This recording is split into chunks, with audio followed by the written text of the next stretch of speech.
Aloha, movie nerds. Welcome to Why It's Great. I'm your host, Matthew Salanoa, and I made this podcast to celebrate movies and what makes them great. Today, I had the pleasure of watching Guillermo del Toro's Frankenstein.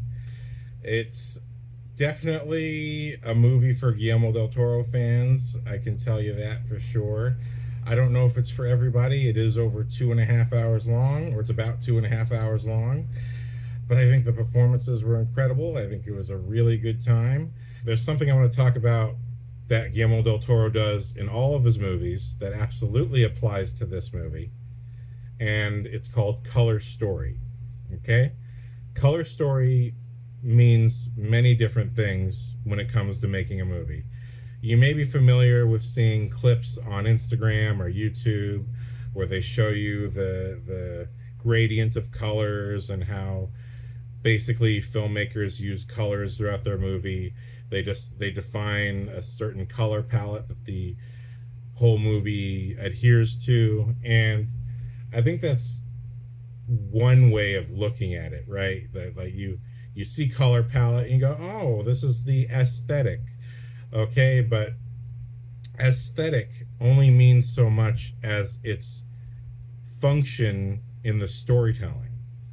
So something present in color story I want to talk about, which I can give a mini lesson to about the movie Prince of Egypt. Absolutely one of my favorite animated films of all time, The Prince of Egypt, starring Val Kilmer and Michelle Pfeiffer, and I believe Ray Fiennes as Ramses. That movie is the story of Moses, and the beginning of the film, when Moses is young and he's being raised as, one of the Egyptians. The beginning of that film is gold. The movie starts off, Moses is riding alongside Ramses. They are the princes of Egypt, and the film is golden. His world is golden. Over the course of the movie, Moses learns that he is, in fact, a child of the slaves. When Moses goes and meets his brother and sister, the world is blue. The world of the slaves is blue. Kind of dark blue. We don't go there. We don't know what's there. Something else is there. When we get to that biblical moment of him going back to his life after learning that he's a slave, there's the old slave who's being whipped by one of the Egyptian guards. Moses saves the man by accidentally killing the guard, and he runs away. He ends up becoming part of Michelle Pfeiffer's people. I skipped over it, but he rescues her earlier in the movie. So he befriends Michelle Pfeiffer's family, becomes part of their clan. That world is gold and yellow. And after meeting the burning bush and getting his mission from God, Moses returns to Egypt. And now the very walls and the very temple that was once golden and rich and luscious and beautiful to him, where he walked alongside with Ramses, now that world is blue and dark, and he now has a different perspective. So color palette in this essence is not just about aesthetic, but it's about the story and the character's point of view. That where the slaves were was once blue, dark. I don't know what this is. I'm not familiar with this. I don't go there. So now being a sheep herder and being amongst family, that's warm and gold. And his old home of lavish comfort is now cold and blue and dark, and we don't go here, and this doesn't make sense to me anymore. It's all about what the character's going through. So that's one form of color story. The movie Unbreakable, I've talked about this before, does a similar thing. That movie starts off with Bruce Willis, learns that he's invincible. Over the course of the story, he's being questioned by Samuel L. Jackson, who is a huge comic book collector and an art collector who's been seeking for the truth that he believes that there are superheroes walking amongst us. When we see Bruce Willis's world, it starts off blue. And when we see Elijah's world, it starts off warm. And as their stories go along the movie, as Bruce Willis opens up to the reality that he's a superhero and he starts repairing parts of his life that he wasn't working on, his world goes from blue to gold. And likewise, Elijah Wood, as his obsessiveness with determining whether or not Bruce Willis is a superhero or not, as his obsession gets worse, his world goes from gold and warm to blue. Again, color story telling you that where the characters are going from their perspective. And yet there's also another form of color story, which is character relationships. And this is the first version of color story that I learned about from Guillermo del Toro from the movie Hellboy, where every character who wore red had a specific relationship to Hellboy. Now in the movie Frankenstein, you will see the same approach to color story, where when we're introduced to Frankenstein, we always see him dressed nicely, but he always has a touch of red on him. And when we're introduced to his mother, she's dressed completely in red.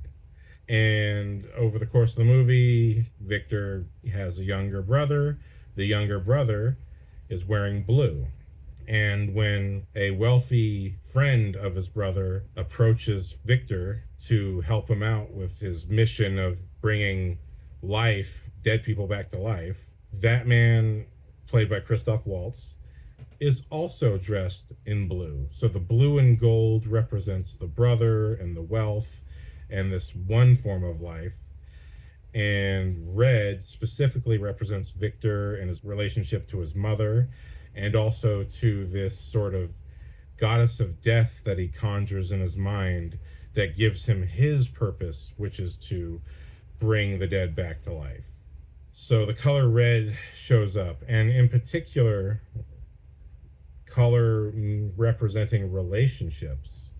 When we're introduced to the Mia Goth character, she is introduced in full blue and yellow or golden yellow because she is the fiance of Victor's brother. All of William's world, William Frankenstein, all of his world is blue and yellow. But as Victor meets Mia Goth and is taken by her, there is a bit of a storyline where he is trying to get to know her and they become friends. And you see over the course of the movie, she will slowly wear more and more red as she's affected by him, until eventually at some point in the movie she's dressed completely in red, exactly as his mother is. Now again, color story means different things. In some movies, the color red is worn by someone who will die or will at least experience death. So this is a treatment that's done with their costumes. It's done with the production design as well, but it's mostly done with their costumes. That the costume represents what people are thinking about, sort of the subtext of what's going on with them.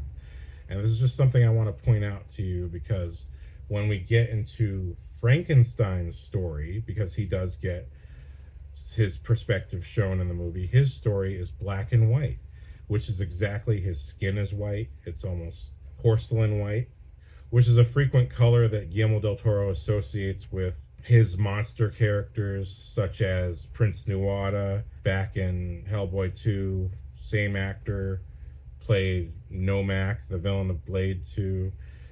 These characters were given that sort of porcelain white skin tone. And it always represents that kind of duality between life and death. And especially when you look at this movie, the color pattern being exactly black and white, that's Frankenstein's perspective on the world. Slowly color comes to him, but his story starts off in black and white. But we also have the presence of the color green representing life. There is a scene where Mia Goth is dressed in green, but she has a red rosary, which is only introduced to us after she starts to sort of take a liking to Victor. Her costume changes represents her interests. That's just something that this movie does that I wanted to call some attention to.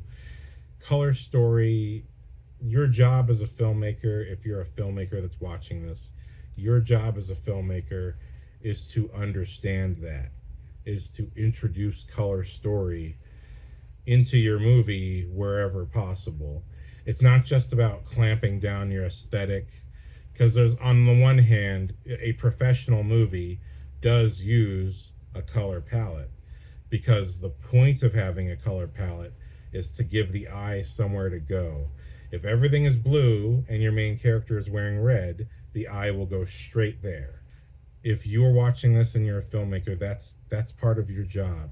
You don't have to be as advanced as changing the color of the entire world itself, but something to think about is the way your characters are dressed, that they're always consistently representing something. Something's going on within them.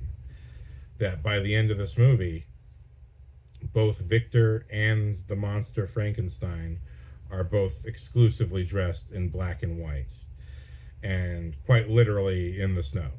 So that's just what I wanted to get into with Color Story. I hope people found that informative. That's as much as I can get into without spoiling the movie. Again, as a Del Toro fan, I absolutely support this movie, and I can't wait for his next film. If you made it this far, thanks for watching. Mahalo and aloha, and I hope to see you next time.